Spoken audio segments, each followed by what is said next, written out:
Howdy folks, High Value DMD. Don't just give me your subscription, but please let me earn it. Let me earn your like and let me earn your comment. I have a little story for you guys today. And a lot of you out there, I am sure of it, you long to have the girl next door from the old days, from the movies. If you don't know what the girl next door is, essentially it's this concept, to my understanding.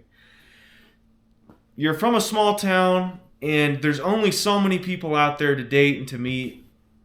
And the girl next door is literally the girl that's down the block, that's down the street, and she's a good lady, good woman, or whatever, or she's going to be.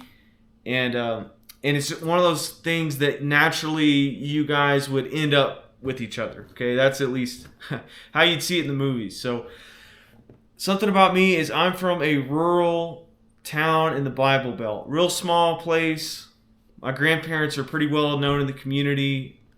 My parents are well known in the community. Everybody knows each other for the most part. And for my grandparents, for sure, and my parents, the girl next door was a real concept that existed. There was only so many people to get to know and to meet, and there wasn't a million options. There was no dating apps.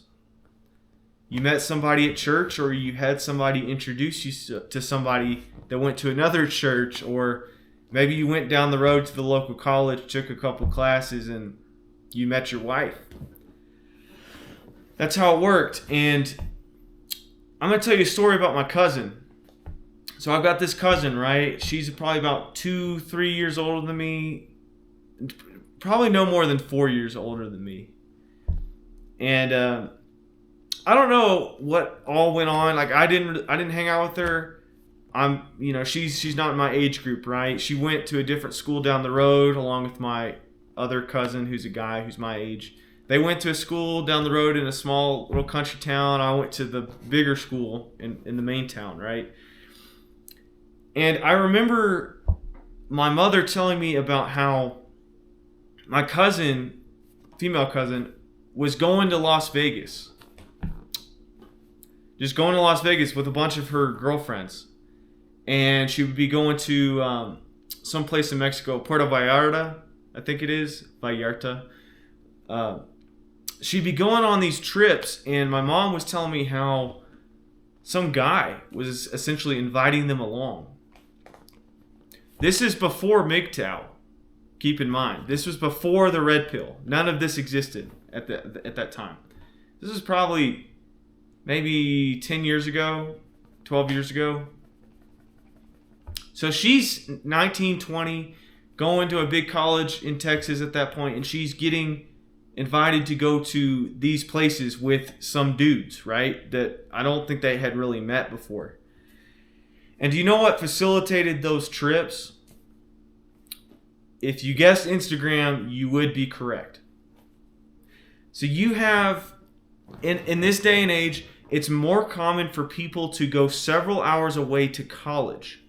That's not the case for when my grandparents were young. That's not what my parents did. That wasn't very common.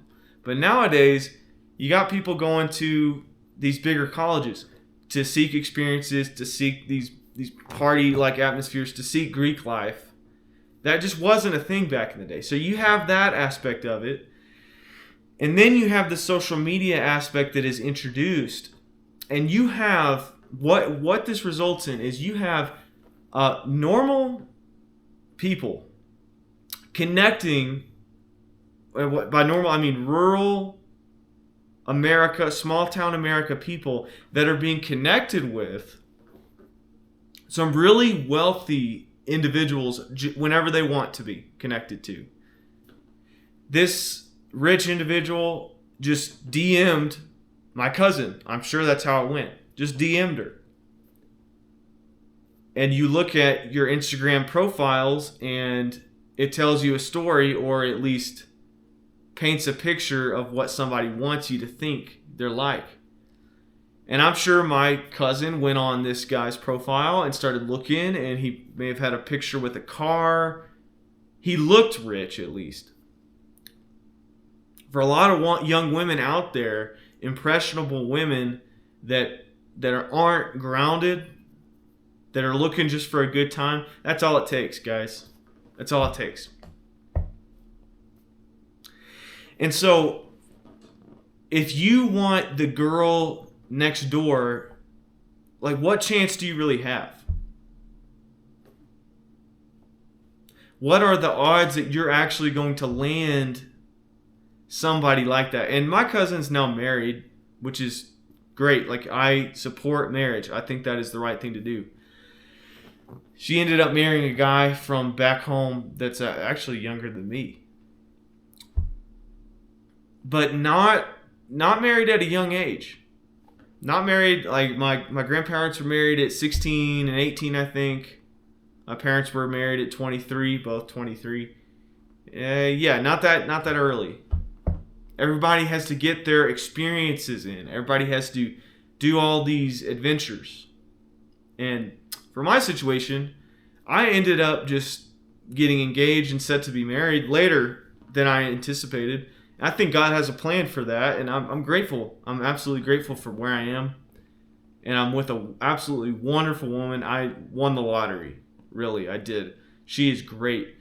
She's nothing like some of these experience-seeking women out there. The chances and the odds of managing to get somebody that I'm describing from a rural place, a good, grounded woman, is so slim nowadays because of social media.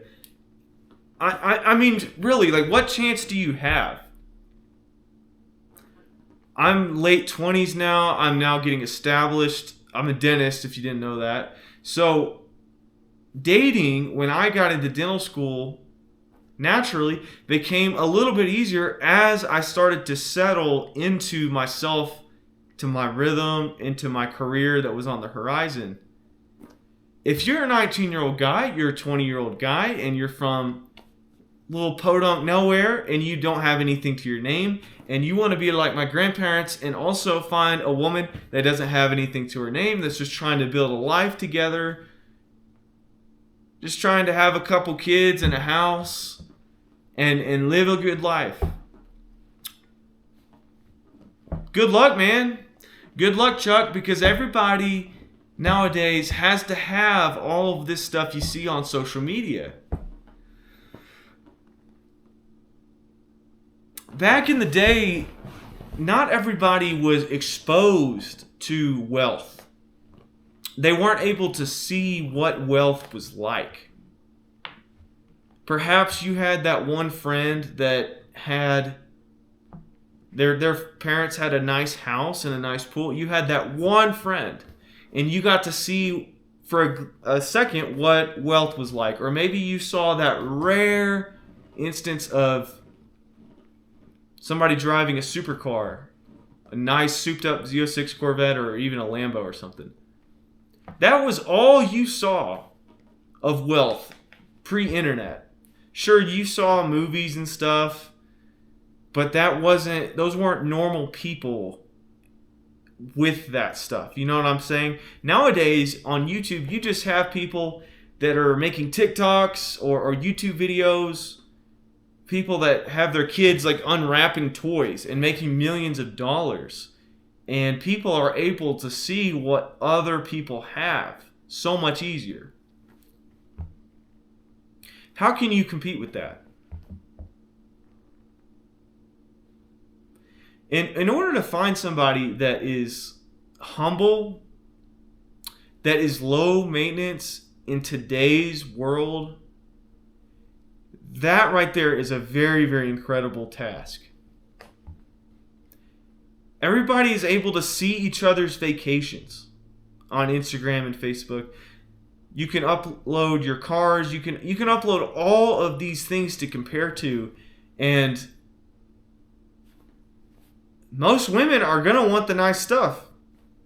That's just all there is to it. They're not going to be happy with just average to below average. When you think about it, nobody's happy with average. It's not very common people are happy with average anything. There's a reason why people, they upgrade their meals at fast food restaurants, or they look for those nicer pair of shoes or whatever. There's always tiers to everything, low, mid, and high tier, and people are always going to be punching up above their weight class, trying to get that next thing. And it is with dating apps and social media where life is just a lot harder and higher maintenance as far as dating goes, and the ability to find a person that is grounded. I still think the best place to find those people are these rural places. These people that are homeschooled, stuff like that. That just don't expect a lot. Rural people in general, they don't expect a lot. They're not as high maintenance in general. Now they can become that way. They can become that way if they get a little taste or if they see a little something. My mentors, my fellow doctors that are in practice that have businesses, they say that they moved out of suburbia into the rural spaces to have their dental offices just because people were less picky. Not to say they compromised their quality in their work, but they just got less flack. Less looking at little tiny minutiae in the mirror. So there is something to say about being in a rural place. If you're in a city, oh boy, there's just so much competition. There's so much more ego in suburbia urban centers. You're definitely never going to find the girl next door there.